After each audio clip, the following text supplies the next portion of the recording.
We know that Google is tracking us. We agree to it when we set up our phones. So we wanted to figure out what exactly Google is learning about us throughout the day.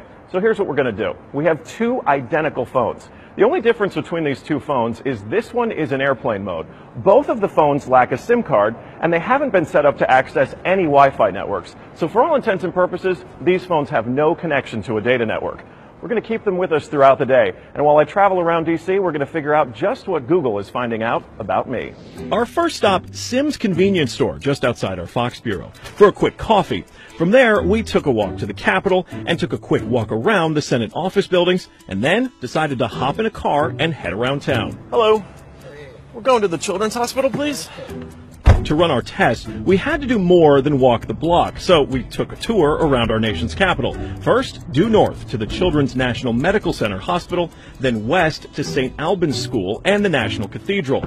Our tour around town was a 14-mile journey that lasted more than an hour. The entire time, the phones had no access to the internet. Oh my goodness. Not a Wi-Fi connection and not any cellular data service.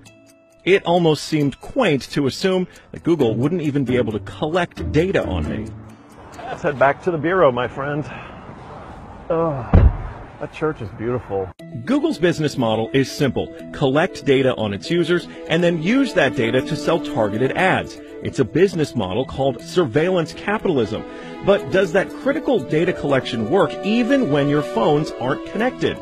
So we're back here at our Fox Bureau in DC, and we've got both of our phones exactly how we left with them. The only difference, really, I snapped a couple of bad selfies at the National Cathedral.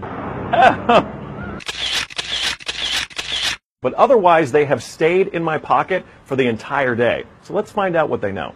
This is our man-in-the-middle device. It's basically a Wi-Fi network that these phones are going to connect to once we turn their Wi-Fi on. It's going to pass data through it on the way to Google. But on the way, we're actually going to get a copy of the same data that Google's going to get. We'll be able to decrypt it and then find out where we've been throughout the day. Within minutes, the numbers rolled in. The phone that wasn't on airplane mode registered more than 100 locations, 130 activities, and even 152 barometric readings. As soon as it hooked up to our Wi-Fi, it transmitted 300 kilobytes of data straight to Google.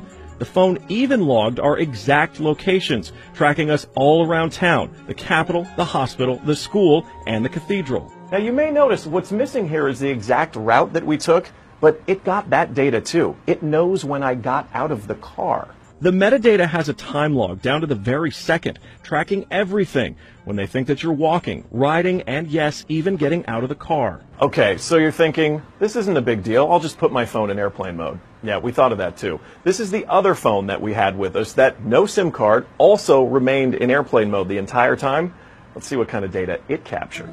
The phone with airplane mode activated actually logged more locations and activities than the other phone, and it also transferred hundreds of kilobytes of data to Google as soon as it was activated. The only thing that's missing from this map is our stop at the Children's Hospital, but it still knows we were there. There it is. Exiting vehicle, 100% accuracy. Through complicated user agreements and free software, Google gets users to sign away their privacy for nothing.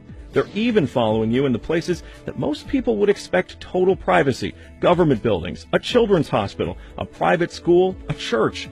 Every move you make, every step you take, Google is watching you.